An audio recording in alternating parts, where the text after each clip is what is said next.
Good morning, everyone. And once again, welcome to Question and Answer Friday. I'll wait a moment here to make sure that you come on. Okay, here we go. Good morning, Mike. From Wawa, Bernice, good morning to you. And Rosa, nice to have you on with us this morning. Okay, good crowd. John, how are you? Here we go. John from Elgin, Illinois. Carrie, Nativity, thank you, thank you, thank you. We really appreciate you guys coming on. Nicole, bonjour. Wendy, good morning to you. And Jerry, and Andrea. Two Andreas, one from Niagara Falls, one from Nouveau Brunswick. Dave, good morning. Colleen, nice to have you on with us this morning. We appreciate it very much. Diane, good morning. Donna from Bell Valley, Ontario. Okay. Nick, good morning. Our staff on. Sharon from North Battleford, Saskatchewan, coast to coast. Vicky. Jordan, good morning. Yeah, let's try and talk today, Jordan, about your thesis there. Stephanie. Okay, Lise. Bonjour. Okay, I'll come on afterwards and say hi to the rest because I want to get going. Julie, good morning in Sturgeon Falls. Karen is asking about taste and smell. Well, that's one of the ways, one of the almost invariably when someone gets COVID, it makes it different really from another virus in the sense that a lot of people do lose their taste and smell, usually recovers from that. If you do it without a virus, it's usually a lack of zinc, okay? That's where I would actually put a patient on the blood boost and give them zinc. Now, you guys know me, I usually talk about zinc and vitamin S, like eat your zinc. If you're eating eggs, meat, and cheese, you usually don't need any zinc because you got lots of zinc and it's found in the animal kingdom.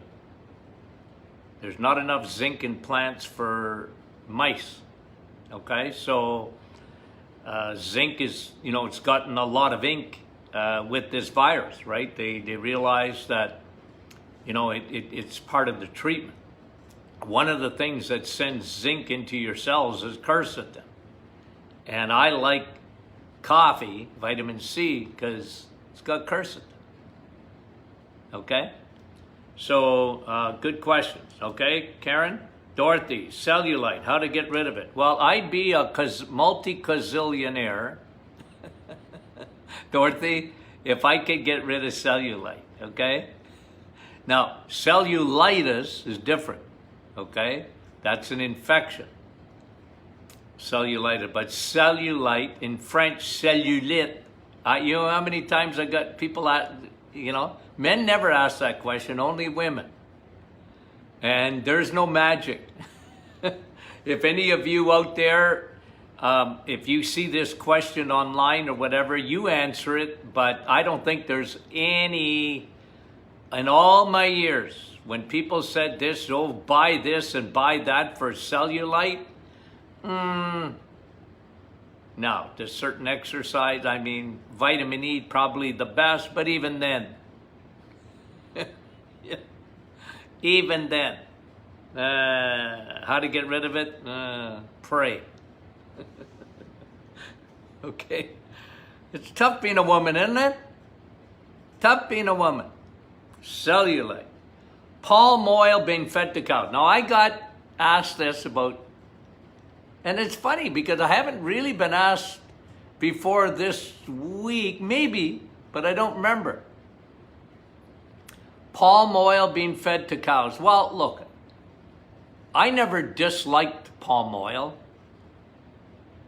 Palm oil, if you know what a bulletproof coffee is, the medium chain fatty acid, they usually did a blend between palm oil and coconut oil. And apparently, some of the farmers are feeding cows the palm oil. And the story is that it keeps your butter harder, even if it doesn't melt or soften up. Well, look, I'm not a farmer, so I would like to interview a farmer that actually uses palm oil.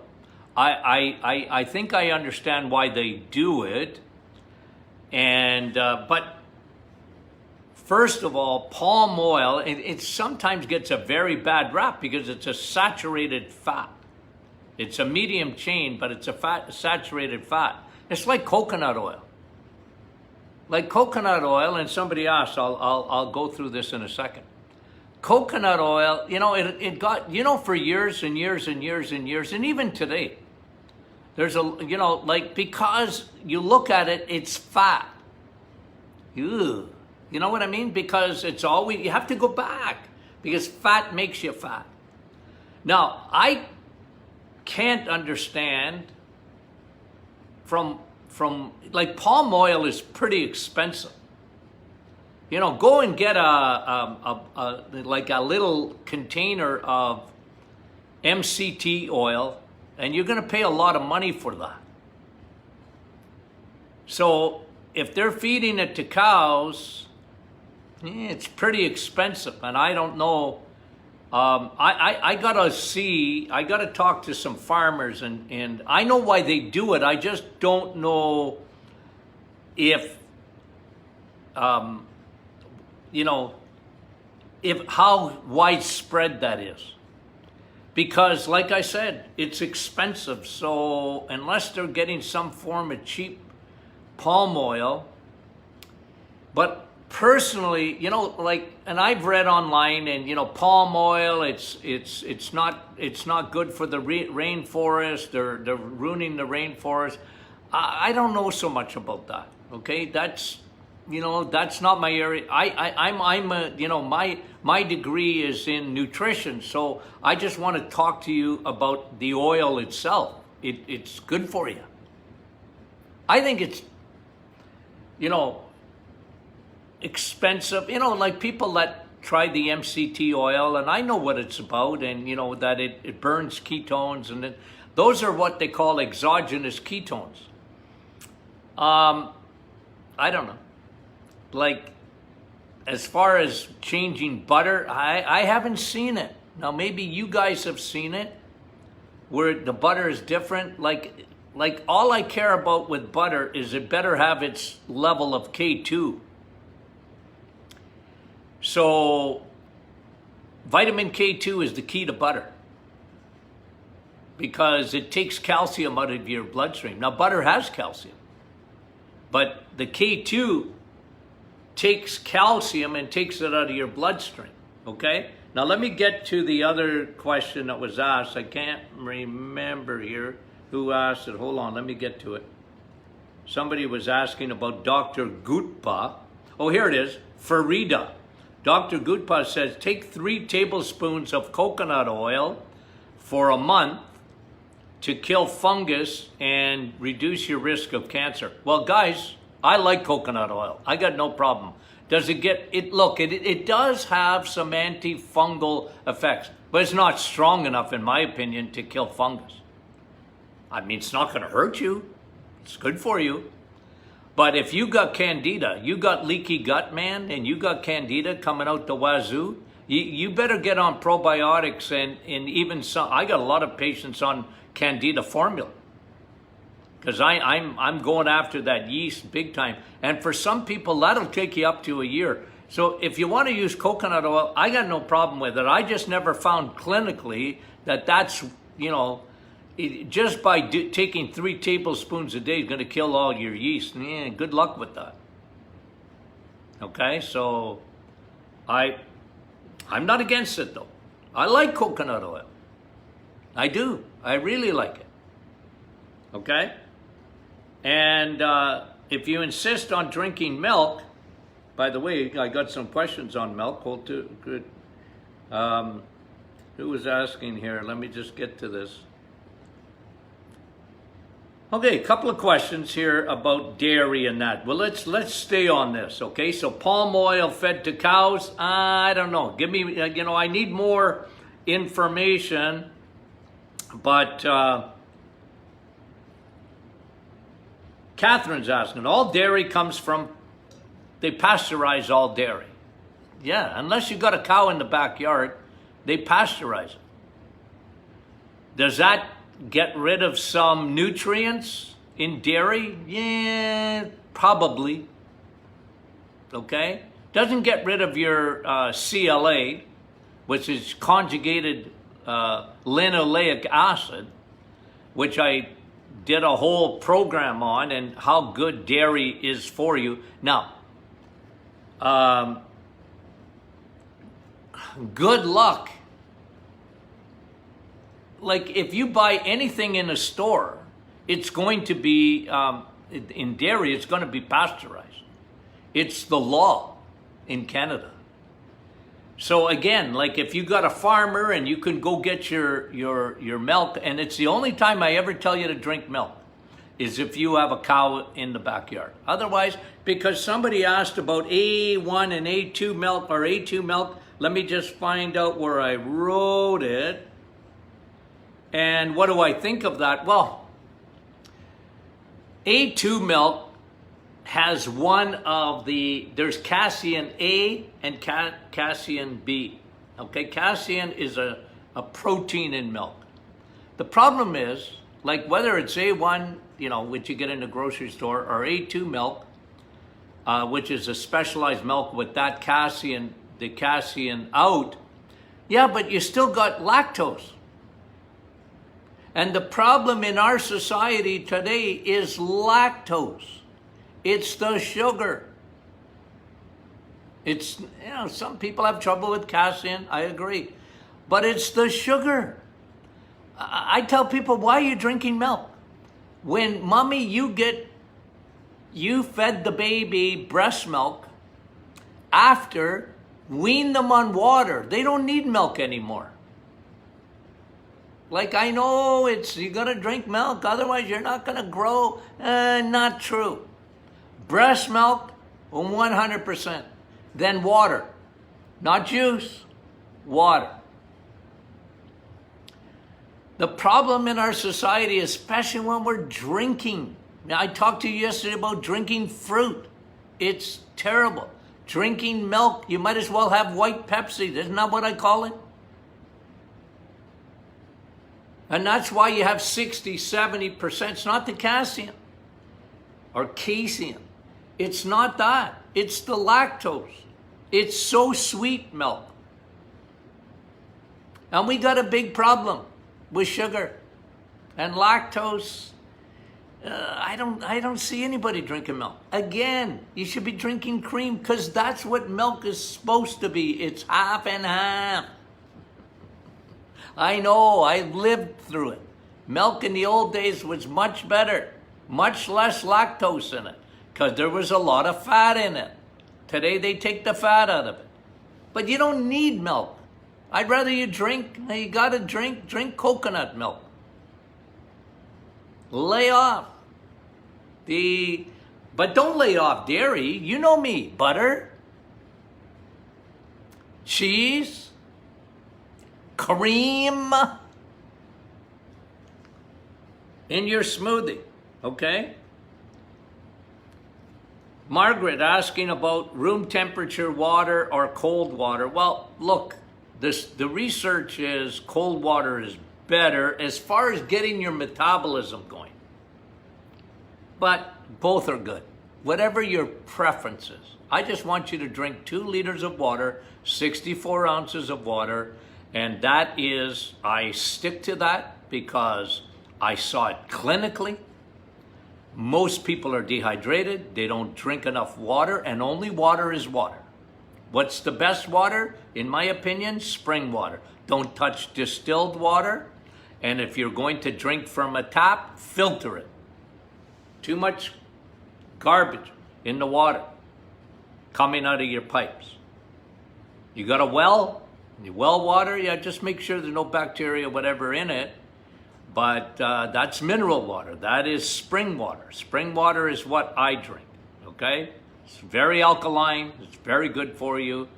Water, okay? Lexi's asking, why would GFR? GFR is a measurement, kidney function. So again, you can have kidney stress. A lot of people have kidney stress. They don't have kidney disease. They don't have chronic kidney disease. You know, you always make sure it's not. But a lot of times it's kidney stress, and it's the diet. Two things will stress your kidneys: dehydration and sugar. Dehydration and sugar. Now, we talked about that. How blood supply, especially to the kidney, gets affected. One of the first things that happens. And the GFR rates can go up. Joanne's asking about Tourette's syndrome, and that's a tic or whatever in kids. Well, look, no magic. I would put them on the cortisol formula because I find that if you can calm them. Look, I think Tourette's, you know, it's a neurological thing. I like to do a whole workup because sometimes they're low in B12. Sometimes they're low in vitamin D. I look at all that kind of thing, okay? And I look for leaky gut. And a lot of times there's a component even to Candida albicans. We talked about that yeast. So it depends, Joanne. Like there's a lot of things there, but my protocol would be depending on what I saw when I was in clinic, and I saw a lot of kids are low in B12, a lot of kids are low in vitamin D, a lot of kids are they don't eat enough meat, in my opinion. Okay, they've got too many carbs, and that messes them up. Okay, Judy, lichen sclerosis. Lichen sclerosis is autoimmune. Okay, it's autoimmune, and it's always, I've never seen an exception to it, Candida, fungus, leaky gut. Starts in the gut. So probiotics, change your diet, you know, does it cure it? I've seen some really good results with lichen sclerosis over the years. Okay? Mostly happens to women. It's a fungus. Don't feed the bears. Okay. Maureen. Supplements get stuck in the throat. Well, Maureen, that just makes you unique. I'm not using the word weird anymore. I was told not to, okay? Unique. So if that's you, you know, you could have a smaller esophagus or, you know, listen, it happens. And some people, you know, what I would suggest is taking your supplements, put them in a Dr. Martin's Perfect Smoothie and open up the capsules, okay? Now, the other thing you could do, and I love our blood boost for this because everything that I love just about I put in there. So you might, you know, flip to a liquid, powerful, multivitamin, multi-mineral, whatever, in a liquid form. That's what blood boost is. They're, you know, tremendous in liquid, okay? So if you have trouble swallowing, look, sometimes that's your body screaming at you that your B12 is low. You got to figure that out. If you can get me your blood work, I would look at that for you. Okay. Rosie's asking about ulcerative colitis and proctitis. Well, listen, ulcerative colitis, it really is autoimmune. It's autoimmune, and we see a lot of that. A lot of autoimmune. Why is that? Diet. Leaky gut. And someone was asking about how, I'll come back to ulcerative colitis, but Doreen is asking, how does bone broth help leaky gut? Well, what bone broth is famous for? Look, bone broth is eating without eating, in a sense, because it's got so many vitamins, so many minerals. The biggest thing, though, one of the best things it has is L-glutamine. L-glutamine is an amino acid that helps to regenerate specifically the lining of your gut. so it helps to heal leaky gut. Okay, so very good question, Doreen. But coming back to ulcerative colitis, I have a whole protocol, and that is you got to be the reset. You do the reset, probiotics. I'd have you on the IBS formula. I'd have you on bone broth. I do it all. Digestive enzymes. Nothing gets down into the gut without being broken down. See, a lot of times leaky gut starts in the stomach. It's not. It can start in the stomach because the stomach is not burning down. Your stomach is acidic. Your stomach should be a furnace. And a lot of people, they don't have a good stomach. So what happens is they're not really breaking their food. Their food goes into the bowel, the small intestine, undigested, not completely digested. It's not into a mulch enough. Now your body sees that. Your small intestine sees these things coming in, and they're not broken down properly, and then the body reacts to that. That's what autoimmune can be. A lot of people have problems, like I don't got trouble with dairy, but a lot of people have trouble with dairy because what happens is that it can happen in the stomach first, is that the dairy comes in, the lactose and even the casein comes in, and your body, it hasn't been digested properly. Or yeast can come from the top down. And usually your stomach, when it's very acidic, when your stomach has that right acidity, it's a furnace, man. And a lot of people, one of the signs is that they have acid reflux, and oh doc, it's too acidic. No, it's not acidic enough. And now your proton pumps in the stomach, which produce acid, they work triple overtime. The problem with that is that they now send that acid up to your esophagus. And you get acid reflux. It's not because you have too much acid, is you don't have enough and your body's making more. So ulcerative colitis is autoimmune. You gotta, in my opinion, you go on the reset, you lay off stuff that irritates it, no nuts, no seeds, very few cruciferous vegetables, anything that would irritate the gut, get off of that stuff. Okay, good question. Louise would know, asking, how would I know if I have trouble with muscle enzymes? Well, you have to get them tested. A lot of times it's biopsy on muscles to find out. I mean, you can do some blood work, but a lot of times you need to actually do a biopsy to see if you have damage to your muscle enzymes, okay?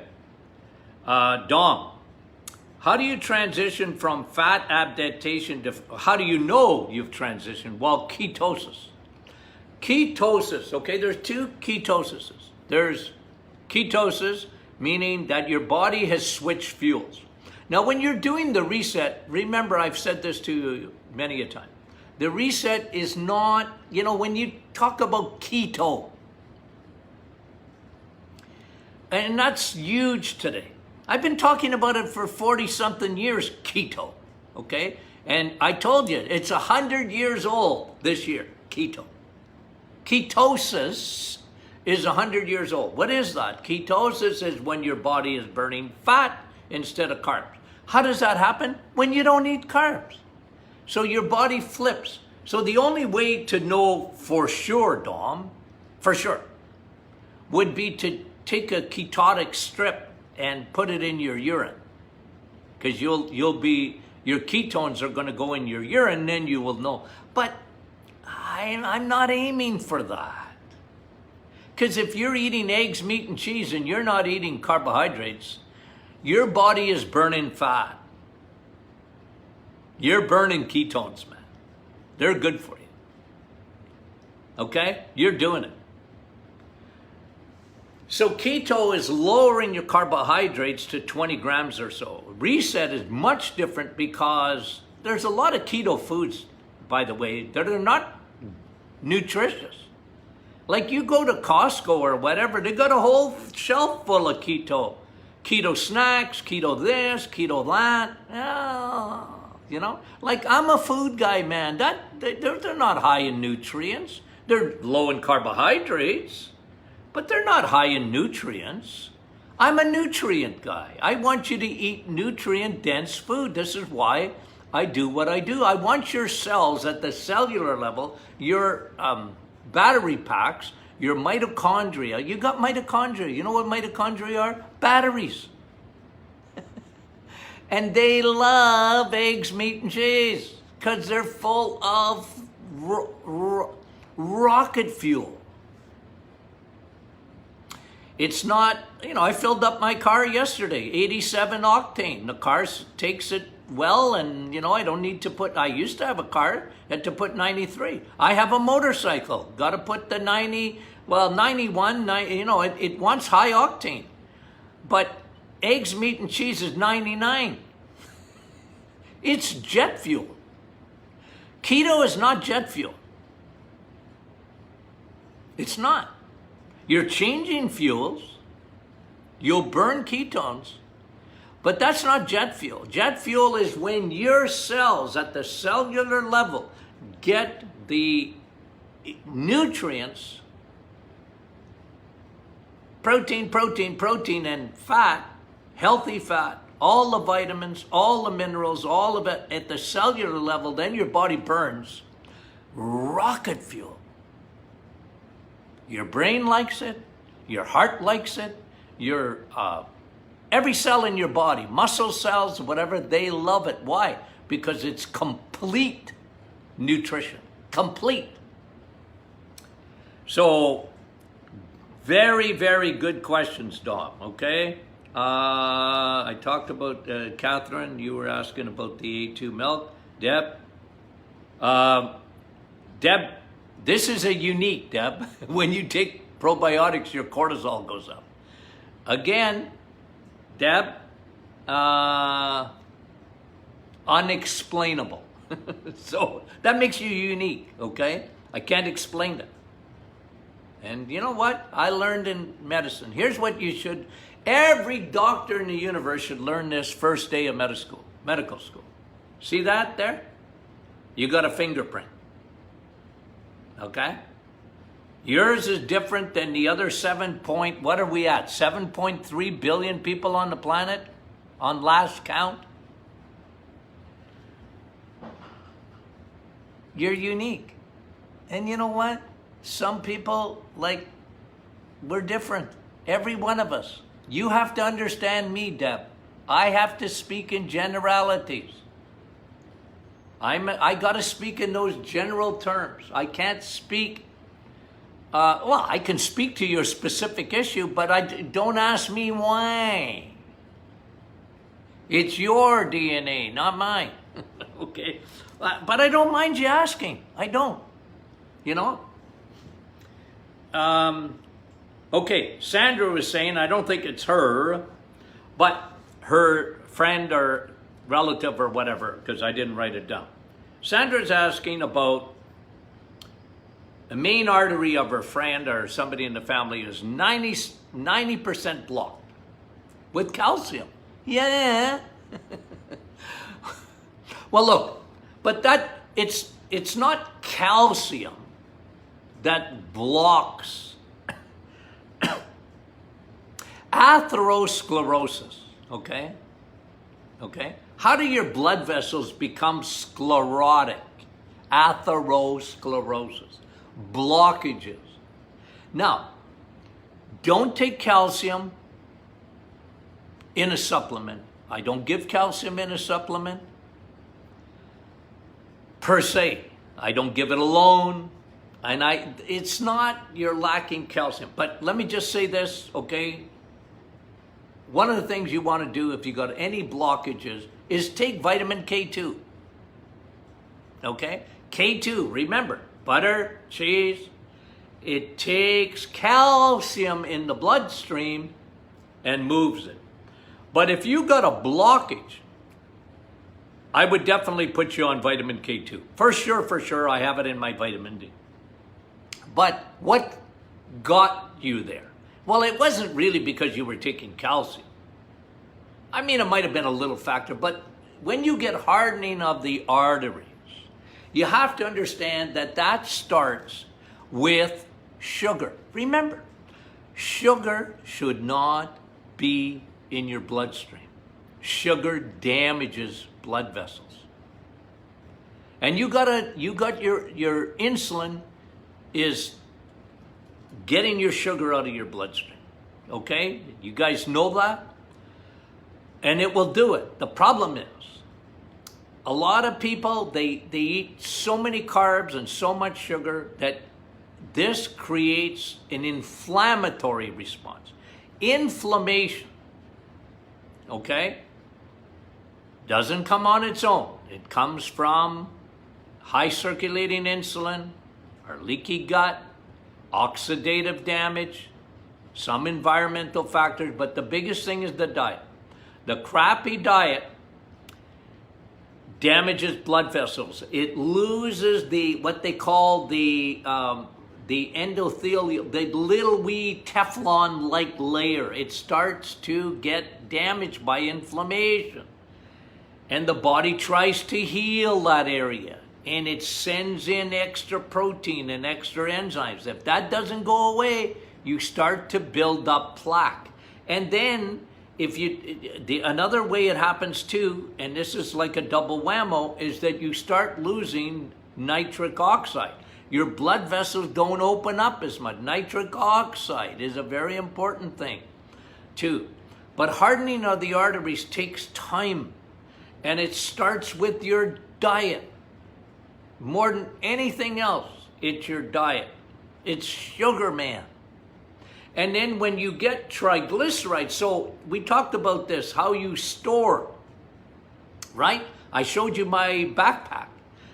Your liver stores sugar, glycogen, till it's full. Muscles, liver, fat cells, and then all those compartments around the liver. When those get full, your body knows how to get rid of it. Guess what though? It sends it into your bloodstream as triglycerides. Triglycerides are 3 fat balls. They can get stuck in the blood vessels because when your triglycerides are high, it's like a teeter-totter. Guess what is low? Your HDL. It's the diet. You're not eating enough eggs, meat, and cheese. That's the best thing you can do for your blood vessels. Okay? So blockage, K2, reset. Your body is able to heal. It's amazing. Okay? Even the carotid arteries here. I've seen people with severe blockages here get a lot better with the diet and vitamin K2. Mary is asking about constipation on the reset. Well, look, first of all, make sure it is constipation. The fact that you're not going to the washroom is because when you're eating eggs, meat, and cheese, remember how your cells love it, right? Well, there's less waste. See, oh, Dr. Martin, I gotta have such a big stool because I go to the bathroom every day, twice a day, 3 times a day. Isn't that good for me? Well, look, we're all a little different. You know, what's good for you is not, the goose is not necessarily good for the gander. Look, constipation is only constipation when it bothers you. Like, oh man, I am so bloated and whatever. And sometimes when you're adjusting, you see, you know what gives you a big bowel movement? Carbs. Because most of it is waste. Your cells go, hey, I don't want that. In the toilet.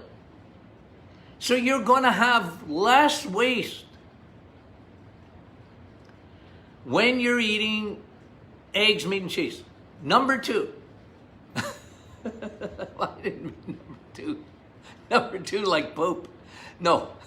Point number 2 is your body's adjusting. For people who have been carboholics for a long time. Now your gut is getting a rest. That's one of the reasons for the reset, is the gut is getting a rest. It's not working as hard. And you know what? Like, that can be an adjustment. It's one of the reasons I allow flax seeds. Okay? Now, some people, you got diverticulosis or whatever, make sure you grind them up or whatever. But I like it in Dr. Martin's because it lowers estrogen. You know me. I'm a big guy on getting that estrogen down. I like it. It's got 100 times more lignans than any other seed or plant. Why do I pick flaxseed? Because it's the best. And that can help you too sometimes with the, because of the fibers in it and to get your bowel moving. But most people find their body, once they adjust, they're fine. And again, it ain't constipation until you're really in discomfort. Because a lot of people say, well, I didn't go to the bathroom yesterday, I must be constipated. No, you're not constipated. You're not constipated. Constipation, you know it. No, I'm not wanting you to be constipated. I'm just telling you why it's a possibility, and let the body adjust. For some people, that's much more. But like I said, the mentality of people, and this came from the cereal companies. You gotta go to the bathroom every day. If you don't go to the bathroom every day, you're sick. That was brought to you by Kellogg's. I watched them do it. And we buy it. It must be true. Nah, it's not true. Okay? Anyway. Okay. Shauna is asking, how does the body use energy without using the liver? Well, remember, liver is a storage area. But your body will use energy. Look, if you have nothing in your liver to take, you have an empty liver. Well, every time you eat, your body's going to take that energy and use it.